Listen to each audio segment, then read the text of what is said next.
¿Qué tal, amigos? Mi nombre es Salomón de la Cruz. Bienvenidos a su programa Harpazo.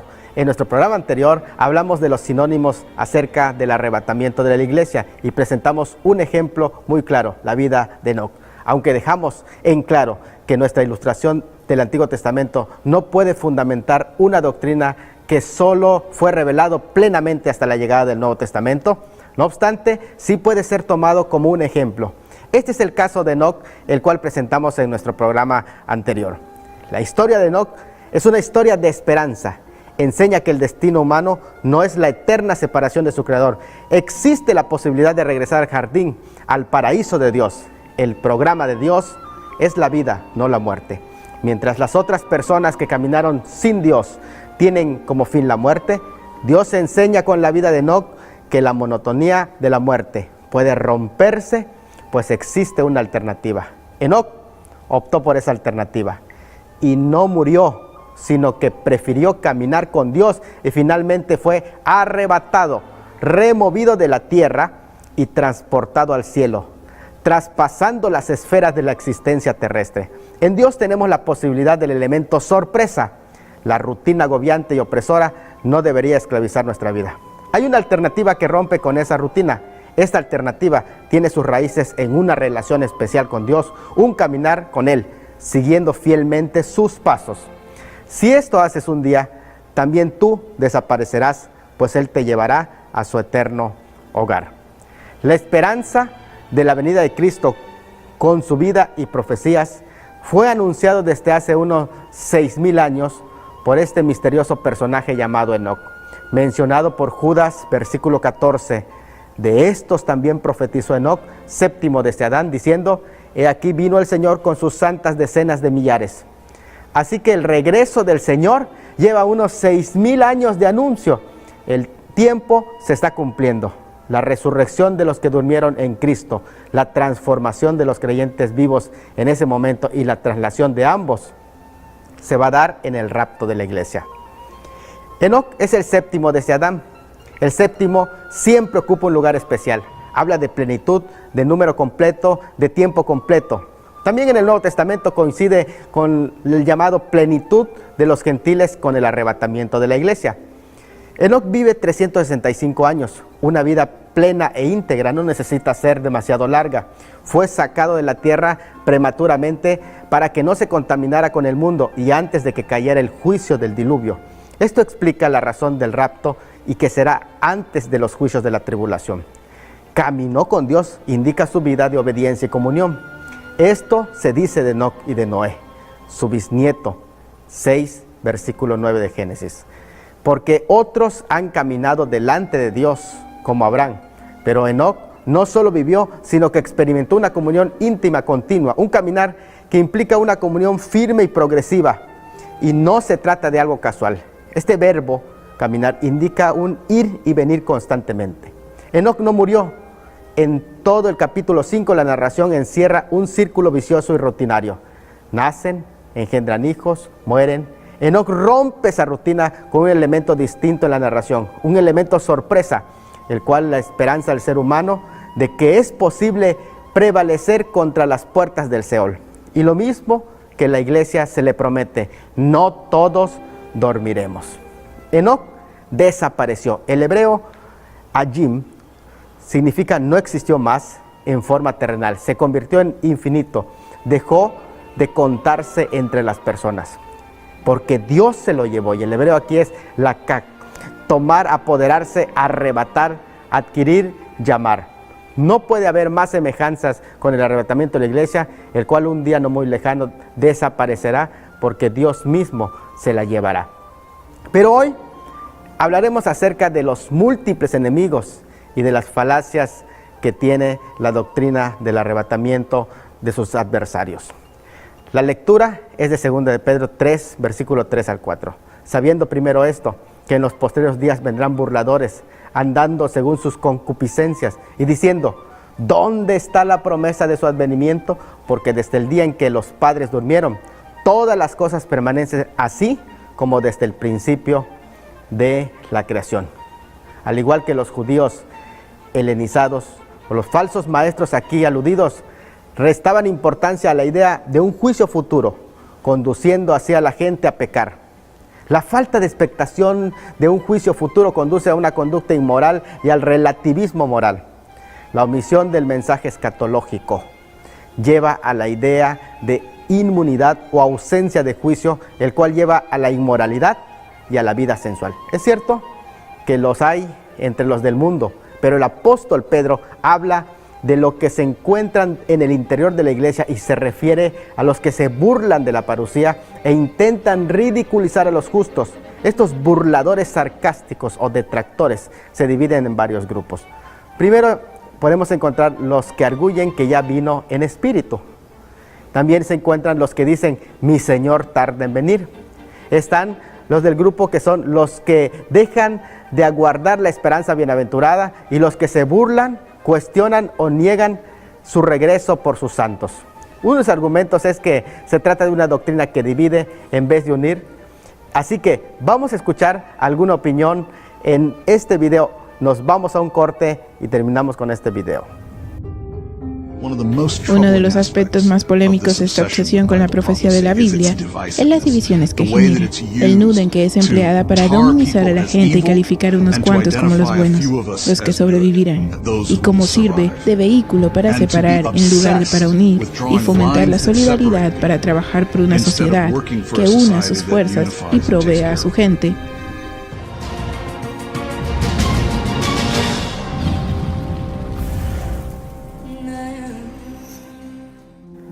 Como pudimos darnos cuenta en el video anterior, el arrebatamiento de la iglesia ha sido una doctrina muy atacada que siempre ha tenido enemigos. Pero vayamos a estudiar la palabra del Señor. En su primera carta, el apóstol Pedro fortalece a los que están pasando pruebas externas que son para la iglesia peligros externos. La segunda carta, sin embargo, advierte de terribles peligros, pero que se tratan en el interior de la iglesia, ya no en el exterior. Los peligros internos son peores que los externos. El capítulo 1 de segunda carta de Pedro habla de los verdaderos apóstoles y profetas del Señor. El capítulo 2 es tenebroso, abrumador, de muchas tinieblas, semejante solamente al libro de Nahum en el Antiguo Testamento, dirigido a Nínive, un pueblo apóstata. Tal como el capítulo anterior se refiere a los buenos profetas, este se refiere a los malos profetas. Pablo profetiza la llegada de la apostasía al decir, en los postreros tiempos muchos apostatarán de la fe, en el año 56. Pedro anuncia su llegada, habrá falsos profetas. Pero Judas, en el año 66, describe su llegada y dice, se han introducido encubiertamente. Pone 3 ejemplos claros de los apóstatas, el apóstol Pedro, al mencionar los ángeles que pecaron en el cielo, en el 2:4. Segundo, todo el mundo que pereció en el diluvio, en el 2:5. Y en tercero, las ciudades de la llanura de Sodoma y Gomorra, en 2:6. Hay 2 ejemplos humanos de la preservación y salvación en medio de un mundo apóstata, los cuales son el ejemplo de Noé y el ejemplo de Enoc. El capítulo 2 tiene su paralelo y comentario detallado en Judas, pero daré un resumen breve de las características de los apóstatas. Primeramente, hablemos de su método, en forma encubierta. Luego, su principal pecado, que son las herejías destructoras. Tercero, su fin o destrucción repentina, condenación, perdición y juicio. Encontramos también mencionada su inmoralidad, disoluciones, avaricia, fingimiento, concupiscencia e inmundicia. Pero sus características engañosas, que son presuntuosos, irracionales, mercenarios, vacíos, populares. Pero también se menciona su éxito, le siguen muchos. El apóstol Pedro en 3:1 exhorta que tenemos que recordar nuestra fe expuesta por los profetas del Antiguo Testamento, por el mismo Señor Jesucristo y Salvador, y por los apóstoles del Nuevo Testamento. Los invita a aferrarse a las Escrituras. La Biblia es la única salvaguarda contra toda decadencia. Vuestros apóstoles aquí esta frase se contrasta con los maestros gnósticos del capítulo 2. El apóstol se preocupa porque tengan limpio entendimiento, no contaminado con los falsos maestros apóstatas. ¿Cómo viene la fe? La fe viene por el oír. ¿Y cómo viene la apostasía? Por oír a los apóstatas. En este capítulo se menciona al menos 5 conceptos escatológicos, los cuales les invito a que vayamos analizando uno por uno. El primer concepto es el concepto de los postreros días. En este versículo 3 se menciona los postreros días. Comenzaron con el ministerio de Jesucristo y se extenderán hasta que llegue su advenimiento e inicie el llamado Día del Señor. En el versículo 4 se menciona el segundo concepto, que es el advenimiento o parusía. Se refiere a su venida en términos generales, incluidos las 2 etapas que son su venida por sus santos y con sus santos. Jesús en sus parábolas instó a estar preparados y prohibió establecer fechas para su llegada. Aunque por su lenguaje algunos pensaban que sucedería mientras ellos estuviesen vivos. El otro elemento es el día del juicio. En el versículo 7 es muy claro que aquí se especifica que es el juicio final, el día del juicio de los hombres impíos o apóstatas, no de la iglesia en el juicio Bimá que vamos a estar analizando en otra ocasión. Se menciona el día del Señor, día de tribulación y reino milenial. Este periodo de juicio inicia con la llamada Gran Tribulación, que viene luego del arrebatamiento de la iglesia de acuerdo a algunos pasajes de la Escritura. Viene como ladrón de manera inopinada, callada e inesperada. Los cielos pasarán con gran estruendo, las estrellas se encenderán, las obras humanas serán quemadas y como dice el versículo 8, para aclarar el concepto del día del Señor, un día es como 1000 años según el Salmo 94. Lo que significa es que Dios trasciende el tiempo y no está sujeto al concepto de tardanza o prontitud al trascender la dimensión temporal. El apóstol no dice que un día son 1000 años o 1000 años un día, sino cómo. El reloj de Dios no corre como los nuestros. Eso lo ignoran los escarnecedores. El Señor Jesús dijo que ese día viene como ladrón y Pablo explica que esta expresión que se refiere a los distraídos hijos de la noche. Juan también lo menciona en Apocalipsis como ladrón. Es un símil que indica la manera inesperada y destructiva. El día del Señor incluye todo el programa desde el principio del periodo de la tribulación hasta tierra nueva y cielos nuevos, en el cual no dice que comienza el día del Señor, sino en el cual menciona que está incluido. El versículo 7 ubica su tiempo exacto, el día del juicio de los hombres impíos. Luego tenemos el día de Dios, el día de la consumación y juicio final. Pone fin al día del Señor entre terrores y juicios. Además, se establecen cielos nuevos y tierra nueva. Con todo esto, habrá burladores sarcásticos de la venida de Cristo. Pedro hace un juego de palabras en griego que se traduce como burladores sarcásticos, los cuales provienen de ser tribalizadores, mencionados solo en Judas, versículo 18.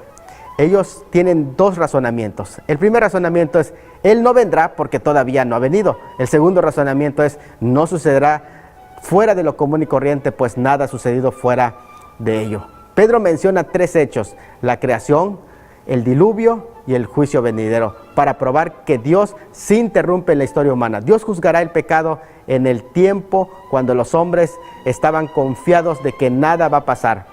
Ellos se olvidan deliberadamente de un acontecimiento histórico que nos trae lecciones perennes, que el mundo no ha continuado sin cambio desde la creación, que es el diluvio universal. Pero también recuerda al hombre que el fuego concluirá con lo que el agua dejó sin terminar. Por eso la frase, reservados para el fuego. Vamos a un corte y dejamos con este video que nos menciona la razón de por qué la doctrina del arrebatamiento tiene demasiados detractores. Acompáñenme. El arrebatamiento habla de hecho de los sentimientos de las personas. Esa es una de las razones por la cual hay tantos detractores. Hay gente que quiere ver a sus hijos crecer, casarse y tener hijos. y no quieren que el arrebatamiento suceda inmediatamente.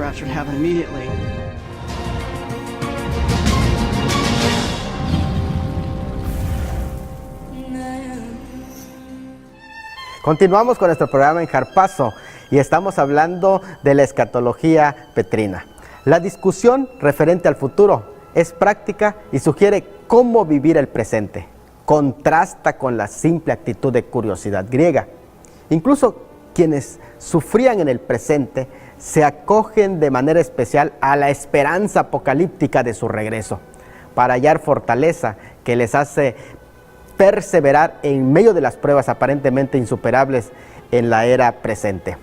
La parucía prometida por Cristo en Mateo 24:32, anunciado por los ángeles en Hechos 1:11, predicada por Pedro en 1 Pedro 1:16, Hechos 3:20 y por Pablo en 1 Tesalonicenses 5:1 y 2 Tesalonicenses 2:1. Esta es la promesa a la que Pedro alude. Dios no es impotente ni está indispuesto a cumplir su promesa de regresar, según los versículos 4, versículos 9 y versículos 13, que mencionan: ¿dónde está el cumplimiento de la promesa de su venida? Ustedes los cristianos, según hablan o comentan las frases de estos apóstatas, nos han amenazado con advertencias acerca de un juicio sobre el mundo. Insisten en que Dios va a intervenir para castigar a los malvados y que destruirá la tierra. Estas son sandeces, no tenemos que temer a nada de eso. Son puras mentiras de los cristianos. Podemos vivir como querramos. No existen intervenciones sobrenaturales y todo tiene una explicación natural. No hay pruebas de que haya intervenido Dios antes, ni lo habrá en el futuro. Los burladores siguen la teoría de la uniformidad. Quiere decir, los procesos que existen en la naturaleza han actuado siempre de la misma manera y esencialmente en la misma intensidad que en el presente. Esos procesos son suficientes para dar cuenta de que todos los cambios que han tenido lugar se asemejan a la teoría del desarrollo progresivo de organismos vivientes a partir de tipos preexistentes que dependen de la suposición de que las condiciones han sido siempre uniformes. Todos los cambios siempre han existido y serán siempre así, no anuncian nada nuevo. Estos burladores se jactan de estar a la par de los avances en las tendencias modernas del conocimiento humano, a las modas científicas, humanísticas, que son distintas a las materias verdaderamente científicas comprobadas por hechos reales. Ignoran voluntariamente. Esta frase significa deliberadamente, literalmente quiere decir se les escapa al ojo estando bien dispuestos. Un hecho bien atestiguado de la historia y la geología, ¿cuál? El mencionado anteriormente, el diluvio universal. El versículo 5 presenta dos notas. Fueron hechos por su palabra los cielos y la tierra, según Génesis 1:1, y provienen del agua, y por el agua subsisten, según Génesis 1:2 y versículo 9. Y el Salmo 24:2. 3/4 partes de la tierra son agua. Así quedó desde sus inicios equipada para su propia destrucción. Tenía agua en sus profundidades subterráneas y agua en los mares, agua arriba en las nubes. Cuando se llegó el tiempo de su juicio, Dios liberó todas las aguas de arriba y de abajo. La tierra se inundó y toda vida fuera del arca quedó destruida. Por más que algunos miembros prejuiciados de la comunidad científica intenten negar este hecho, la verdad es que su registro se encuentra en las piedras, en las tradiciones de los antiguos y modernos pueblos, en los fósiles, en la geología y sobre todo en la Biblia. Aunque saben bien esta realidad de la historia, estos críticos olvidan voluntariamente, es decir, lo omiten a propósito. Pero así como desde la creación se proveyó la tierra con suficiente agua, sus fundamentos incluyen suficiente fuego para su destrucción. La materia es energía almacenada. La fisión del núcleo atómico da como resultado la liberación potente de enormes cantidades de energía. Así, toda la materia del mundo representa un potencial explosivo. La providencia de Dios, que ha mantenido cohesionado o unido inteligentemente al mundo.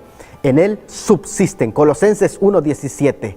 Pero si se quita la mano refrenadora de Dios, los elementos se fundirán y sucederá lo escrito por Pedro: los cielos y la tierra que existen ahora están reservados por la misma palabra. La palabra reservado es guardados.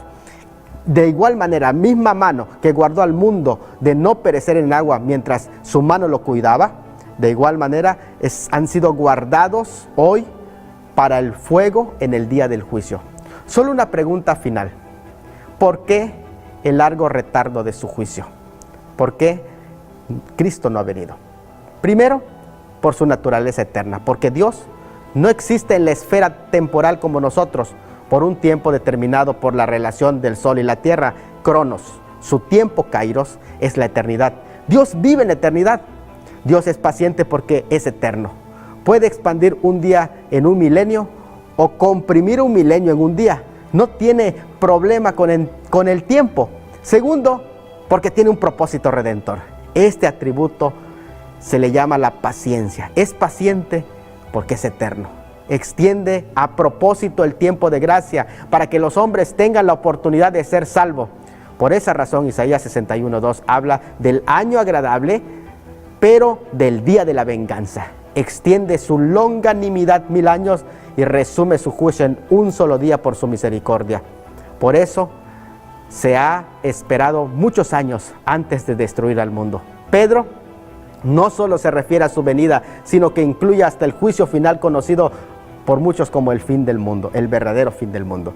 Los verdaderos cristianos, antes del cuestionamiento, ¿dónde está el cumplimiento de su promesa?, decimos que el Señor no retarda su promesa y seguimos esperando según sus promesas, cielo nuevo y tierra nueva. Esta no es una teología irresponsable, ni es un estilo de mensaje. Es la promesa de su venida. Si alguien piensa que es una doctrina escapista, ¿qué dijo Jesucristo? Orando que seáis tenidos por digno de escapar de todas estas cosas que vendrán, según Lucas 21:36. Amigos, hemos analizado las principales características de los falsos maestros que son enemigos del arrebatamiento. En nuestro próximo programa estudiaremos detalladamente las bases hermenéuticas de la doctrina del arrebatamiento y su fundamentación bíblica. Y yo les dejo con este video que nos habla acerca de lo que trataremos en nuestro próximo programa. Se despide de ustedes su amigo Salomón de la Cruz Tuyub. No obstante, los escépticos alegan que aquellos que han aceptado el Apocalipsis como una hoja de ruta de nuestro futuro están completamente equivocados. Consideran los escenarios del arrebatamiento y la tribulación como hechos literales derivados de una mala interpretación de los textos bíblicos. Conforme a su teoría, el Apocalipsis era un mensaje destinado únicamente a los primeros cristianos, un comentario sobre la época en la que la iglesia sufrió una persecución encarnecida.